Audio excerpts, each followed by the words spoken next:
Então, Bora lá.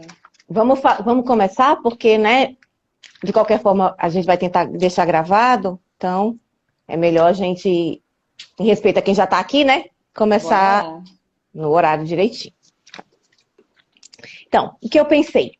Vamos apresentar, porque nem todo mundo conhece, né? Tem gente que veio do seu Instagram, tem gente que veio do meu. Então, assim, meu nome é Patrícia, eu sou dermatologista há uns 20 anos. Não parece, né? Claro, muito botox, mas sou. E o que é que acontece? O que é que eu vi no meu consultório? Muitas doenças dermatológicas, acne, estria, celulite, infecções fúngicas, muitas outras coisas tinham a ver com o estilo de vida. E eu sempre tentava estimular os pacientes a melhorar o estilo de vida, né? Dieta, exercício todo dia, dieta, exercício. Manejo do estresse, dormir bem. Uhum. E eu descobri a medicina do estilo de vida, que é um movimento dentro da medicina justamente focado nisso, né? Então eu me apaixonei por essa área e agora eu tenho focado mais, né? Até o meu Instagram e minha prática clínica, eu tenho focado mais na medicina do estilo de vida, né? E aí, a medicina do estilo de vida é uma das coisas que tem muito a ver com dor, né? Dor tem muita relação com isso, né? Então, por isso que eu pensei em falar com vocês sobre isso hoje. E eu já me apresentei, se apresente também para o pessoal que não lhe conhece. Tá bom. Meu nome é Carita, sou médica anestesista, né, de carreira. E aí eu resolvi inovar a profissão fazendo uma especialização que é em dor, né? Me formei aqui em São Paulo, fiz a especialização em dor também no HC. E assim, eu também percebo nisso, né, que muitas das questões da dor crônica envolve muitos quesitos de estilo de vida. Em todos, a gente acha que não. Então, assim, a princípio, eu achava que só para tratar a dor era medicação, né?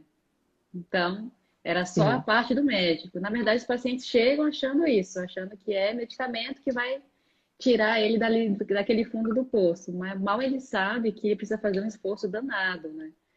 Ainda mais assim, da questão da dor crônica, né? Por uma coisa, uma dor aguda, né? Operou, tem uma lesãozinha ali, tem aquela lesão que está causando aquela dor, realmente tratamento, medicação, legal. Agora, quando a dor fica crônica, né, que a gente já trabalha com uma palavrinha que se chama neuroplasticidade, que é a alteração da comunicação dos neurônios, e aí envolve muito, envolve, na verdade, todo, né? Porque o nosso cérebro não é só um neurônio conectando com o outro, né? É uma rede de conexões. Então, antes achava sim, que tinha uma conexão só de um neurônio e outro, mas na verdade não. Um neurônio faz conexão com vários. Então, vai desde o nosso sistema límbico, que é onde tem um sistema emocional, né? E é onde tem, a gente tem a liberação de neurotransmissores, né? Enfim, não vou falar mediquês aqui, senão vai ficar muito complicado. é, Mas, assim, o estilo de vida influencia muito para o aparecimento, pela cronificação e perpetuação da dor. sim, Né? Não é só sim, medicamento que resolve. É isso exato. aí. Então, assim, aí o pessoal deve estar perguntando o que é exatamente medicina do estilo de vida, né?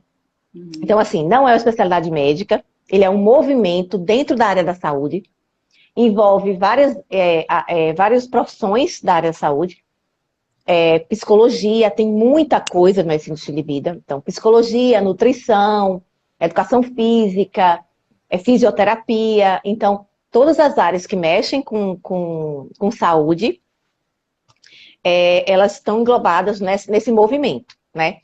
E ele é um movimento que ele coloca assim, 6 pilares, né?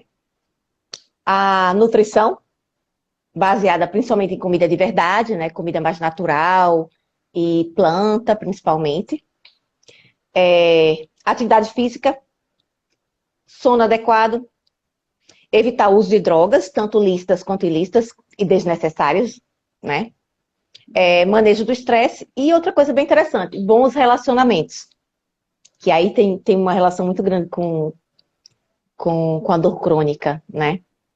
Uhum. E ela tem a intenção de prevenir, tratar e, às vezes, reverter doenças crônicas relacionadas ao hábito de vida.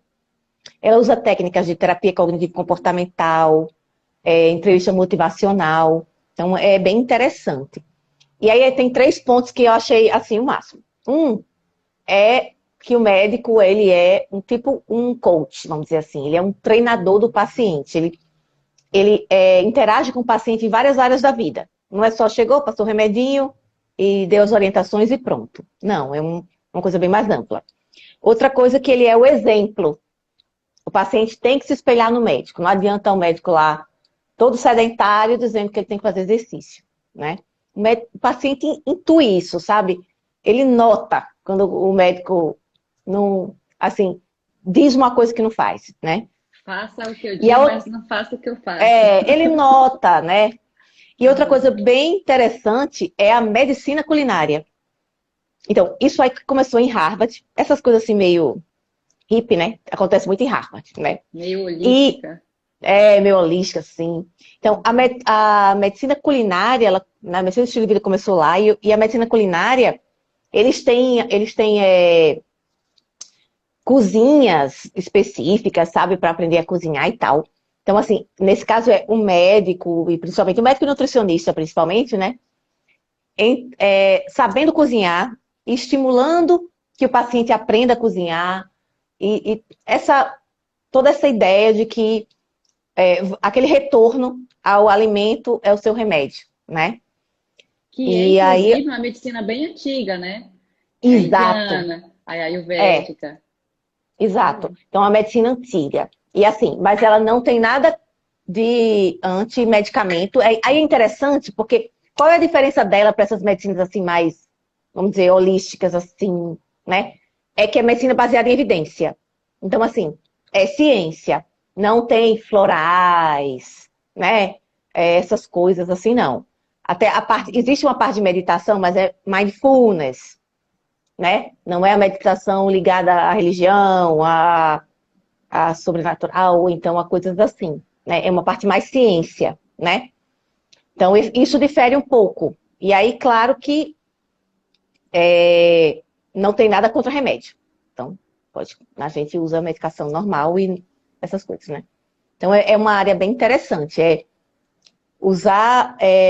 trazer para o paciente a responsabilidade. Ele é responsável. Não é o comprimidinho que o médico dá que vai resolver o problema dele, né? Ele tem que ser responsável pelas suas, pela sua saúde, né? Uhum. E eu acho que assim, o protótipo é a fibromialgia, não é? Acho que o protótipo do hábito de vida, né, é a fibro. É uma doença um pouquinho mal compreendida, né? É uma doença muito difícil de lidar e que assim, ela envolve muitos aspectos, né? E não é nada fácil de tratar, não. É bem difícil. Não, não. Os pacientes são bem complexos, têm uma história de vida bem complexa, na verdade. Sim, E aí entra naquela sim, história do cérebro, das comunicações neuronais. Na sim, maioria não, né? Grande parte dos pacientes que têm fibromialgia começa a já ter uma alteração em relação ao humor, né? sim. Ou tem algum transtorno depressivo, ou tem algum transtorno de ansiedade, já tem alguma alteração de humor, né? Já não tem uma Eu acho que relação fica um muito círculo, boa. né? Acho que Porque fica um círculo vicioso, né? isso, da dor com alteração, né, mental, É, estados de humor, é, né? Porque assim, ninguém se sim, sabe ao certo como começou, mas sabe que a dor, nenhuma pessoa com dor fica tranquila, né? Fica uma sim, pessoa feliz, normal. sim. Então, geralmente, isso fica aquele ciclo mesmo Fica um vicioso, né? círculo. É, São pessoas bem complexas mesmo. E são pessoas sedentárias. Você nunca vai ver sim. uma fibromiálgica que faz atividade física. Sempre É, é o gordinho, a gordinha sedentária. Aí você sedentária. vai conversar assim, como é que é a alimentação? Tudo errado. É, Né? Não é aquela pessoa que se aceita, já tem alguma alteração, pode ter algum transtorno de personalidade também, por essa não é, aceitação, né, do próprio corpo, a própria relação ao redor, com as pessoas, né, do trabalho, com a família, não é uma sim. relação saudável, por causa mesmo da doença, né? É. E é difícil você convencer para fazer o exercício físico, né? Porque elas que têm dor. Aí eu E digo, acha que sim, a eu sei que você medicação tem vai dor. resolver. É. Eu digo, eu sei que você tem dor, eu não estou dizendo que você não tem dor. Tem dor e o tratamento dessa dor faz parte do exercício físico. Então é bem difícil convencer. Uma outra coisa que eu acho bem complicado são os próprios médicos, né?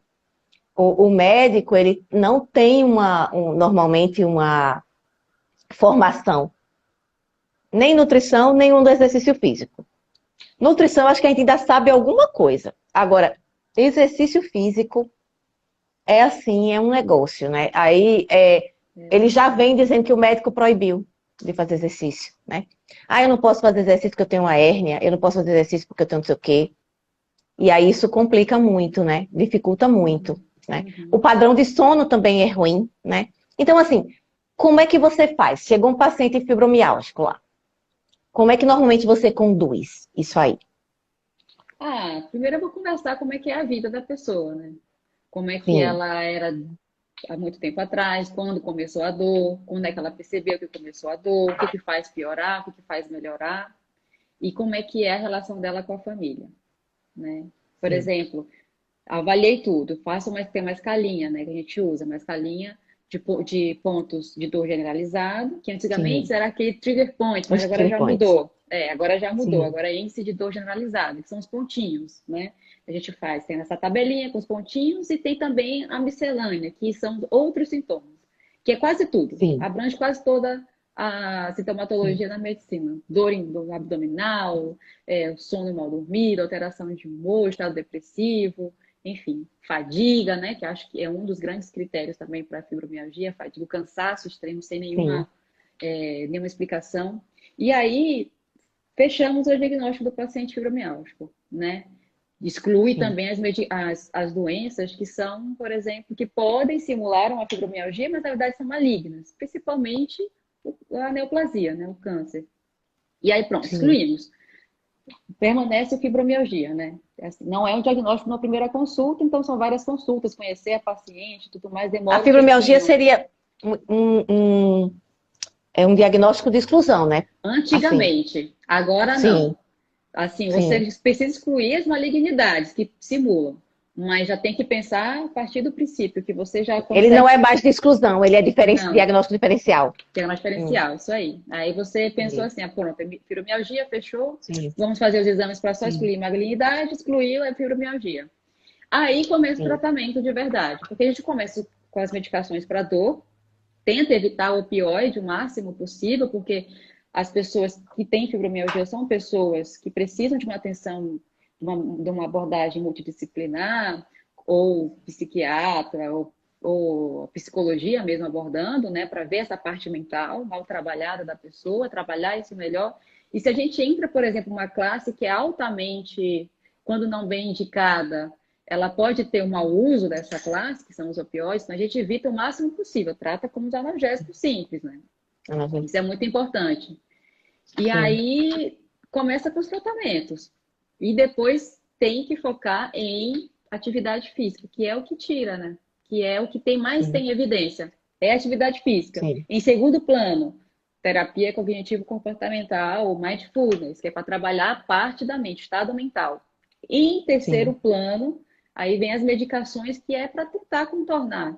A medicação, na verdade, para esse tipo de pacientes que dependem muito do estilo de vida, é como se você estivesse apagando a fumaça, né? Assoprando, na sim, verdade, a fumaça. O foguinho está ali, escondido em algum lugar. E aí vem, com toda a alteração do comportamento, do seu estilo de vida, aí você consegue amenizar o fogo. Às vezes apaga, mas às vezes permanece por muito tempo. Tem que saber conviver e trabalhar isso com a cabeça da pessoa. sim.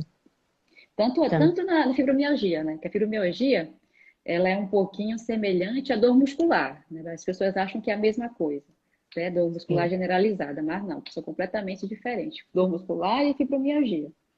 E aí depois, tem outros tipos de dores, por exemplo, que o paciente fica muito andando, assim, de especialidades por especialidades. Por exemplo, a dor pélvica crônica, né? Até fechar o sim, diagnóstico de dor pélvica crônica já demorou mais de 6 meses, o paciente já passou por vários ginecologistas, já fez, por exemplo, várias cirurgias abdominais, tentando achar, por exemplo, endometriose, não acha nada. E aí vai chegar, por exemplo, no médico de dor, né? Assim, sim. doutora, já fiz tudo, você é minha salvação. E aí E essa você dor pélvica, ela ocorre por quê? também, neuroplasticidade. Tudo alteração, Sim, do sistema nervoso Sim, central, da comunicação sim. entre eles. Não Não tem tem, jeito. não tem um substrato, é só Não. neurológico mesmo, assim. Só assim, tem um homem, por exemplo, que fica a princípio dando a ideia de ser prostatite, né? O Sim. homem vai, procura o urologista e tenta fechar o diagnóstico de prostatite, que é a inflamação de uma glândulazinha, né? Lá do sistema genital masculino, para quem não sabe o que é a próstata. Mas eu acho que como tem já essas campanhas de azul, como é que é? Do Novembro Azul, então É, acho que a maioria Novembro conhece. Azul. Todo mundo. É. Então todo mundo sabe o que é isso. É. E assim, também tem essa ideia de começar com uma inflamação, mas na verdade tem a dor disfuncional também no homem, né? Tudo é assim, Sim, síndrome disfuncional da dor. É disfuncional. fibromialgia, É muito dor comum crônica. também aquela dor, uma dor na região dorsal, que pega deltóide, trapézio. Aliás, deltóide não. É, o trapézio, basicamente, aqui, né? Essa Uhum. dor eu acho que é bem Meio comum em tensão. mulher, né? Uhum, tensão. Que É, já pode também levar a cefaleia, né? Tensional. é, Aí a paciente fica sim, tomando dipirona, anti-inflamatórios, toda sim, vez que sente dor e fica é. postergando a busca do Essas profissional. contraturas aqui, eu acho que são bem mais comuns em mulheres, né? Uhum. Pelo que eu vejo, né? Contratura e É, cefaleia também. Cefaleia tensional é mais em mulher do que em homem. Mas é isso. sim, E aí tem também a dor abdominal. Hoje passei no consultório, no ambulatório, tinha o paciente com uma retocolite, né? Tem a história prévia de retocolite, que é a inflamação do intestino grosso, né? Acompanhando com o gastrologista. E aí tem uma dor, assim, que não se encaixava no quadro de retocolite. Aí eu fui começar a perguntar da vida dele, perguntar como é que era a vida dele, né? Primeiro, você acompanha com o psiquiatra? Ah, acompanho, eu sou um pouco depressivo, doutor. E aí foi, né? Nessa conversa, sim, conversinha, a conversa vai. E aí eu consegui, pelo menos, ver, né, primeiro momento, que ele estava com uma dor abdominal disfuncional. sim, Que também, assim, tem uma dor, as pessoas acham que o paciente está inventando, né? E na verdade, não. sim, Existe a dor, o substrato está lá, tem alteração neuronal, as comunicações, por exemplo, da via da dor, tem a via neurônio que leva da periferia e vai para o cérebro, né? Ele leva essa informação para a dor, o cérebro ele vai ter a interpretação dele, e aí ele manda de novo a resposta para baixo, né? Então, assim, esse circuitozinho, que é o circuito da dor, essas pessoas estão alteradas, e o estilo de vida sim. atua aí. Né? Então, É, assim, o principal, ó, não adianta dar medicação para dor para esse homem. Não adianta dar tramal, morfina. Pior, vai piorar. Ele pode criar um vício, ter uma sim, vai doença iniciar. dessa analgesia mal É, conduzida. E agora, o que vai melhorar essas pessoas? Psiquiatra, psicólogo, tentar ver o que tem nessa mente aí, botar para fazer exercício físico, porque ele é obeso, e tem também uma alimentação completamente inflamatória na vida dele, né? Não é que seja a única resposta, né? Não é só sim, isso, é todo um conjunto, né? sim. É. Então, assim, o problema é você conseguir que aquela pessoa deprimida, com dor, né, faça tudo o que tem que ser feito para ela melhorar, né? É. É, assim, eu acho isso bem, bem complicado. E aí, assim, como é que a gente consegue levar o paciente desse ponto para uma melhora? Então, justamente, terapia cognitivo-comportamental, técnicas de entrevista motivacional. A entrevista motivacional é bem interessante. Porque, assim, se você diz para a pessoa que está com dor e é obesa, né, tal, aí você diz, ó, você tem que emagrecer. Aí ela, mas eu já tentei. Você diz, você tem que fazer exercício. Ela, eu não consigo. Então, na entrevista motivacional, você faz com que ela diga isso. Então, é ela que diz que tem que fazer exercício, sabe? Então, essa é a mágica. Você faz com que ela se comprometa a mudar o estilo de vida. Ela que diz, não sou. Porque se você diz, ela fica na defensiva, naquela coisa, você tem que fazer tal coisa. Aí o paciente, não, né? Ele se defende. Uhum, Mas é quando é ele verdade. que diz, aí ele faz. Então, a gente vai levando assim, sabe? Como é seu sono? Ah, meu sono é ruim. Você acha que consegue melhorar? Ah, eu acho que eu consigo dormir mais cedo. Vamos fazer isso? Aí ele, vou dormir mais cedo. Vamos fazer. E na obesidade, especificamente, a gente usa muito metas SMART. Então, assim, ele faz tipo um planner, né? Porque isso depende muito do paciente, sabe? A Igual gente dele, vai né? tendo que, a gente vai tendo que conhecer. Porque o que que acontece? A gente acha que o paciente não consegue fazer, porque ele é desmotivado, né? Uhum. Mas a gente tem que dar o nosso jeito, porque a gente tá lá para ajudar. É Então a verdade. gente tem que conseguir convencer sem convencer, sabe? Aí, às vezes não consegue na primeira consulta. Às vezes na primeira consulta a gente avança pouco, mas avança em alguma coisa. Porque você imagina, a pessoa tem que mudar a dieta, o exercício, a hora de dormir, o tipo de relacionamento que tem com a família, o relacionamento dela com as situações estressantes. Tudo isso ela tem que mudar. É muita coisa. Às vezes ela não consegue mudar tudo no mesmo, né? Numa sessão só, vamos dizer assim. Mas ela consegue mudar duas ou três coisas, né? E aí a gente vai levando ela para mudar. Então é bem interessante. A gente aborda todos os tipos, né? As necessidades, exercício, dieta, tal, tal, tal. E ela vai dizendo o que é que vai fazer. Eu digo, tá, como é seu sono? Ah, meu sono é péssimo. Mas é péssimo porque, eu durmo muito tarde. Aí, você acha que dorme tarde? Então, eu acho que eu consigo dormir mais cedo. Aí você faz no plannerzinho.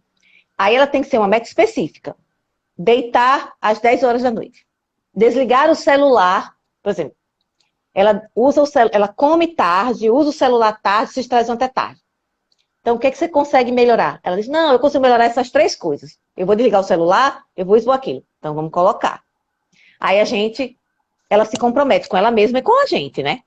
Então, Uhum. vou desligar o celular às 9h30, vou jantar às 8h, não vou mais beliscar e vou fazer não sei o quê. Beleza. E aí você vai vendo o que ela consegue fazer. E ela vai dando né? A gente vai conseguindo através disso. Na dieta, aí eles, começou a dieta, né? Aí minha dieta é boa, mas eu como muito. Aí você tenta fazer, ela se comprometer a, pronto, o jantar já vai ser mais cedo e já vai ser menos. Então, aí, o exercício físico faz algum? Não faço nada. Será que dá para melhorar? Eu acho que dá para eu fazer umas 3 vezes na semana. Opa! Aí a gente já pega e já compromete. Você coloca a meta como um projeto, né? E ela tem um Uhum. plannerzinho que ela segue. Então ela tem que colocar lá. Eu comprometi fazer segunda, quarta e sexta. Deu certo? Deu. Aí ela coloca o xizinho que deu, né? Se não deu, também ela coloca lá que não deu. Então, no final, ela consegue ver onde ela conseguiu melhorar e onde ela não conseguiu melhorar. E aí a gente vai, a cada vez que se encontra, né, a cada nova consulta, a gente vai aumentando. Aí, dependendo do caso, as consultas podem ser semanais, mensais, aí depende muito da pessoa, né? A Tem que gente ir a pode, paciente, sentindo a paciente, né? vai ter que sentir, porque se você diz, tem que fazer, aí ela já dá o não. Então, se ela diz eu não consigo, pronto, a gente já quebrou. Ela que tem que dizer, não, eu posso fazer, eu posso acordar mais cedo. Eu digo, ó, que horas você pode acordar? Eu posso acordar 7 horas, então bota aí, 7 horas. Aí Uhum. a gente vai fazendo esse joguinho com ela, vai motivando para que ela seja o, o, o motor da própria melhora, né? É. Então, isso é bem interessante. Tem paciente mais difícil, tem paciente que gosta muito do joguinho, né? Do desafio, né? De fazer aquelas coisas que ele se comprometeu. Tem paciente um pouquinho mais lento, mas você vai fazendo. E a resposta é muito melhor do que simplesmente a gente receitar e fazer com que ele rezar para que ele siga, né? O que a gente Uhum. receitou. Isso Uhum. era o que que eu tentava fazer, e eu tentava encaminhar para os médicos que tentavam fazer isso, e o paciente nunca fazia nada, né? Do que a gente dizia, do que a gente pedia, nem nada. E ficava E perdido, aí né, ele coitadinho. ficava perdido, coitado. Às vezes você mandava para endócrino para emagrecer, aí ele voltava com uma dieta, que ela mandou para a nutricionista, uma metformina. E diz, doutora, não consegui emagrecer nada. E Aí, não mudou o assim, principal, que é o carboidrato né? da alimentação. Não, aí não. Que Aí é bom. umas dietas loucas também, aí isso é outro problema, né? Tem umas dietas assim, que... Isso é verdade. Aí a gente tem, a gente tem sempre, assim, é um mundo novo essa da medicina do estilo de vida, essa abordagem, né, esse tipo de abordagem usando metas e enfatizando mais o estilo de vida do que simplesmente a medicação e a dieta, né, uma dieta feita por outra pessoa que não ele, que ele tem que seguir do jeito que está ali porque mandaram, ele não sabe nem por que está fazendo aquilo, né? Aí, então, eu acho muito interessante. E eu acho que na fibromialgia, nessas dores crônicas, tendinites, né? Essas dores osteoarticulares todas, eu acho que faz uma diferença enorme, enorme, né? Faz. Eu mesmo tinha aquelas contraturas, né, de dorsal, bem sempre. Nunca me impediu de fazer nada, mas eu tinha. E eu melhorei muito ao longo do tempo, com melhora do padrão de sono. Eu acho que o que faltava para mim era o padrão de sono. Porque eu sempre fiz exercício, sempre me alimentava bem, mas eu não conseguia nem ter um bom padrão de sono, nem também o manejo do estresse. E aí, Essa quando eu. questão é muito importante, o estresse. Porque o manejo do estresse é aquela coisa, não é que não vai ter estresse, é que você vai reagir diferente ao Uhum. estresse, né? Não é que você não vai ter grito do chefe. Você vai ter grito do chefe, mas você vai reagir diferente, né? Então, essa maneira de agir em relação ao estresse, e não é a evitação do estresse, é a maneira de agir quando ele ocorre. É muito importante, você muda vidas, assim, muda a maneira de enxergar o mundo e melhora a dor da pessoa. Com Porque você diminui a certeza. contração, diminui a ansiedade, né? Então, Uhum. é muito interessante isso. E também é engraçado porque tudo é da nossa percepção, né? Por exemplo, você tem um grito do chefe no seu ouvido. Mas aquilo só vai te gerar ansiedade ou estresse se você permitir. Se a tua Isso, percepção ao grito do chefe é, deixar a tua é, mente evoluir para isso, esse tipo de pensamento, né? Isso é uma prática exato, budista, né? Isso, isso, De ficar zen o tempo inteiro, né? Mas isso é exatamente, fundamental para a sobrevivência, apesar de que às vezes a gente se perde um pouco do caminho, né? Não é fácil, a gente tenta, né? A gente não vai conseguir sempre. Mas você sabendo que existe isso já é melhor, né? Porque o que eu Aham. vejo muito é um manejo do estresse inadequado, né? Os pacientes, eles esperam muito dos outros, entendeu? Então, quando tem a quebra da expectativa, eles sofrem demais, porque esperam muito, esperam muito, por exemplo, consideração do chefe. Ah, minha gente, pelo amor de Deus, o chefe tá pensando em você, não, né? Então, É consideração do verdade. chefe. Aí, do marido esqueceu tal coisa. Você disse a ele, você insistiu, você falou que era importante. Então, sabe, essas coisas são muito interessantes. Às vezes a pessoa faz um sofrimento totalmente desnecessário por padrões errados de pensamento. A E isso é Gil muito comentou aqui, comum. ó. É um novo olhar sobre as emoções e sentimentos, isso é verdade. É o Isso, jeito do exatamente. enfrentamento, né? É o enfrentamento, é como a gente enfrenta a ansiedade, o estresse, as coisas da vida, né? Porque Uhum. eu tenho visto muito, muito isso no consultório. Muito do sofrimento, eu até fiz um post uma vez. Quanto do sofrimento que você tem, ele é inevitável. Quanto desse sofrimento é sua percepção, né? Quanto desse sofrimento ele existe só por padrões de pensamento inadequados, que podem ser tratados via terapia cognitivo-comportamental, né? Você melhora o padrão de comportamento, a conexão do comportamento. Por que você acha que o chefe tem que se preocupar com você? O chefe está nervoso.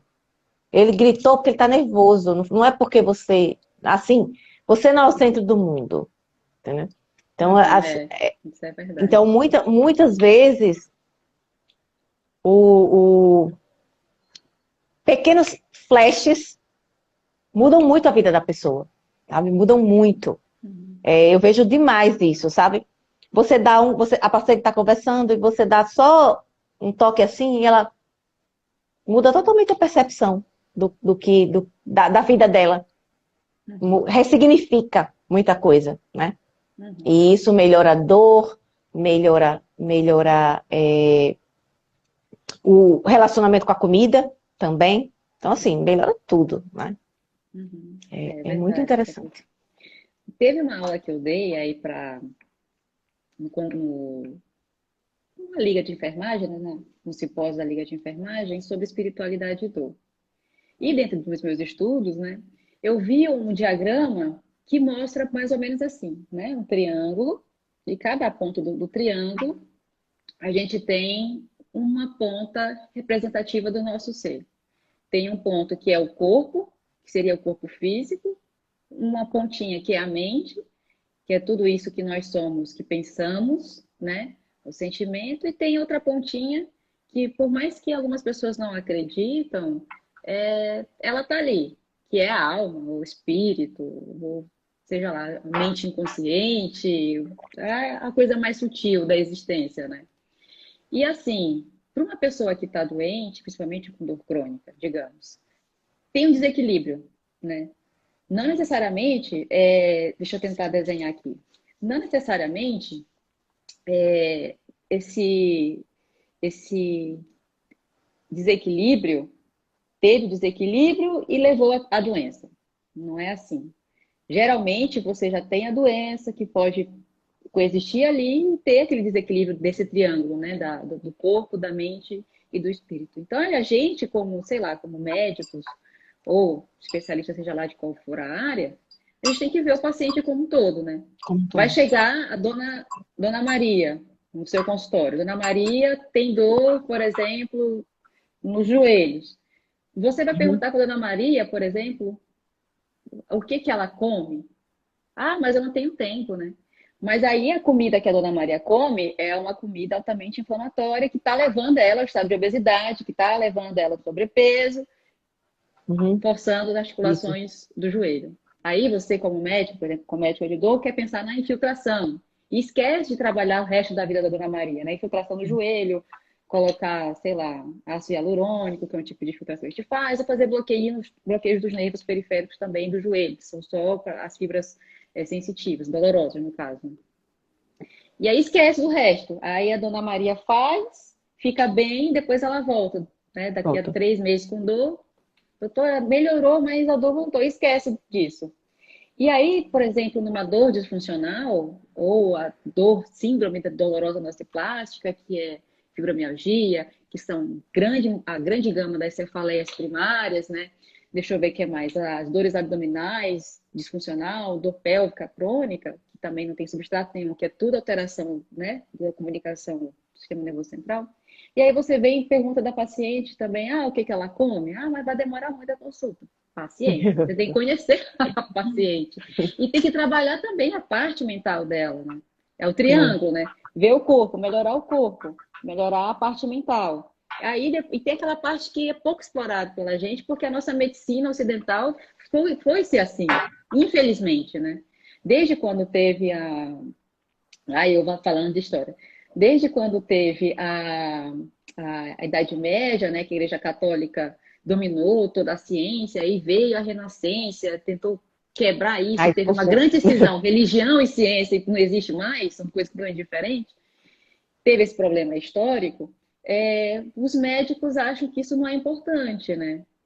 Para o médico Sim. pode não ser importante, mas a dona Maria, que vem com a dor no joelho, que tem uma artrite reumatoide, que tem também uma fibromialgia envolvida, porque as doenças inflamatórias podem evoluir para alteração nociplástica e desenvolver outras síndromes dolorosas, né? Uma dor não exclui a outra, então pode ter vários diagnósticos sindrômicos juntos. E aí você deixa um lado do triângulo à parte, né? Do ladinho, né? Por exemplo, tem a parte espiritual. Saber como é que ela resolve a vida dela, do que ela acredita. Pode demorar a consulta, né?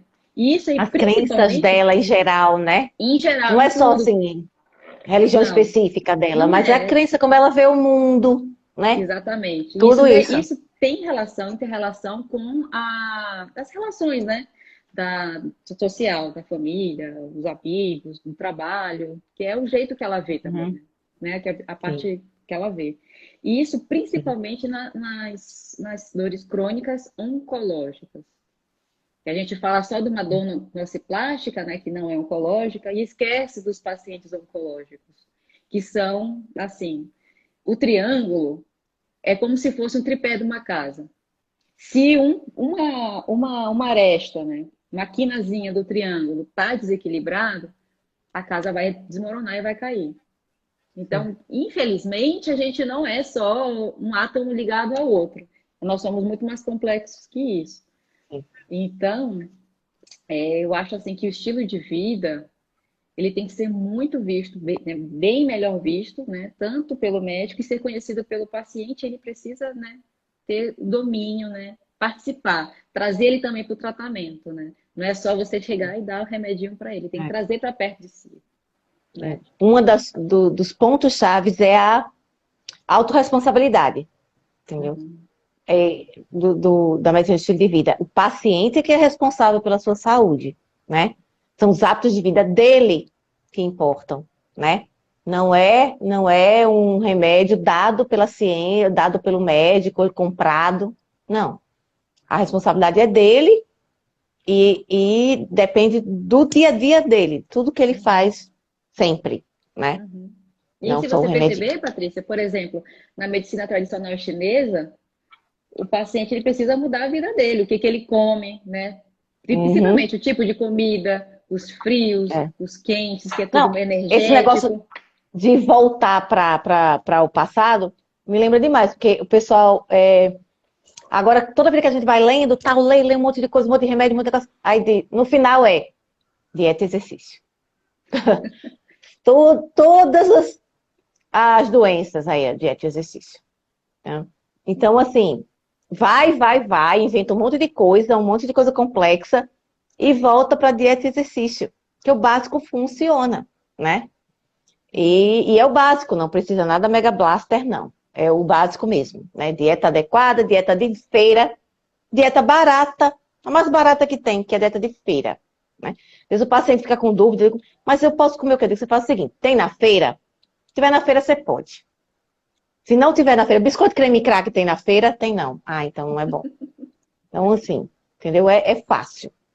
Tem Só na toma feira, presta, cuidado, não tem Patrícia, na feira. porque na feira tem a quitanda do mel, né? A pessoa vai lá e Ah, come sim, não, é. os Mas aí, assim, docinhos. não, a feira raiz, hein? Feira de, né? Também, porque agora feira tem tudo, É, né? Mas é verdade. feira raiz. Aí, mas eu acho que é isso. É o paciente com dor crônica, o paciente obeso, o paciente, qualquer um deles, né? Por qualquer motivo que ele esteja sendo paciente, ele tem que melhorar os hábitos de vida dele. E é dieta e exercício. Aí, principal, dieta e exercício. Agora, tem também sono, evitar drogas que a gente chama que é principalmente o álcool, o cigarro, essas coisas. E as ilícitas, é óbvio, né? O manejo do estresse e o manejo dos relacionamentos. São esses 6 pilares, né?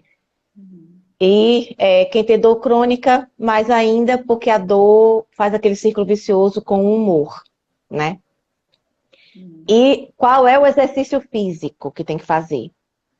Minha gente, aí que é uma briga, que os médicos mandam caminhar. Caminhar é bom, mas caminhar é lazer. Caminhar é mais uma meditação em movimento do que um exercício físico, tá? Então, meditação é mais mindfulness, mais essas coisas do que exercício de verdade, né? E aí, assim, a nossa briga agora, né, dos médicos mais, que se importam mais com essa parte do exercício, é convencer médicos e pacientes de fazer exercício físico de verdade, que é o exercício resistido, principalmente, que é a musculação, que é remédio, todo mundo tem que fazer, né? Uhum. E exercício extenuante, não é só caminhar. Caminhar é a parte de lazer, né? Ainda mais se você for obeso, ou se você tiver problema de tornozelo e joelho, Caminhar não vai ser muito legal, né? Mas é só o que os médicos mandam. Caminhar. Eu É. vou até fazer uma live depois, já tá programada aí, não sei o dia ainda, com o Pi, que é meu personal, que ele é excelente, muito estudioso, e com um amigo meu que é reumatologista, Delclés, que a gente vai falar justamente sobre isso. O Puxar a orelha. exercício físico de verdade, não é ficar caminhando, assim, porque caminhar é bom, mas caminhar é lazer, não é exercício. Uhum. Será que alguém tem mais alguma dúvida? Eu acho que a gente já faz mais de meia hora que tá conversando, né? Bem 40 minutos. Assunto bom. Será que mais alguém tem alguma dúvida? Se não tiverem, eu acho que você queria dizer mais alguma coisa? É, Não, hein? não. Tranquilo. Então, gente, acho que é A isso. mensagem era essa. A mensagem dor crônica, você tem que fazer a sua parte, tem que melhorar os hábitos de vida, tem que procurar ajuda, não é só remédio, né? Então, muitas vezes você tem que fazer Exatamente. terapia cognitivo comportamental, você tem que fazer exercício físico com um professor. Então, assim, às vezes você tem que ter uma gama de pessoas para lhe ajudar a enfrentar, que a gente sabe que realmente não é fácil, fibromialgia e outras dores crônicas. É isso. Exatamente. Foi um prazer conversar com vocês. Olha aí, a Larissa fez Ah, uma tá pergunta aí, ó. perguntando se a fibromialgia pode ser desenvolvida a qualquer momento da vida. Principalmente jovens, Sim, né? é. Né, a gente também não Ela vai ocorre mais excluir em adulto jovem, né? em adultos jovens, exato. Principalmente a mulher adulta jovem, né? É, Que é entre os 15, na verdade 18, né? A literatura fala 18 até em torno de 40 anos. Tem esses desvios é, padrões para mais e para menos, e suspeitar em outros diagnósticos quando, por exemplo, a dor generalizada está nesses extremos, em mais sim, jovens muito do que jovem ou muito muito idoso. jovem ou muito idoso. Aí a gente tem que procurar alguma outra Sim, coisa. Mas pesquisar geralmente é mais isso. que e é uma doença que pega mulheres jovens justamente em plena atividade, né? Uhum, Sendo mães exatamente. e trabalhando, então ela tem um custo para a sociedade muito alto, mas que dá para melhorar demais com hábitos de vida, né? Então acho que é isso. O tratamento padrão, Patrícia. Pois é, tratamento padrão. Então tá Então, bom. muito obrigada Eu que agradeço. por ter Beijo. vindo. Um beijo, obrigada a todos e eu vou deixar salva a live. Beijão. Tchau, tchau. Tchau.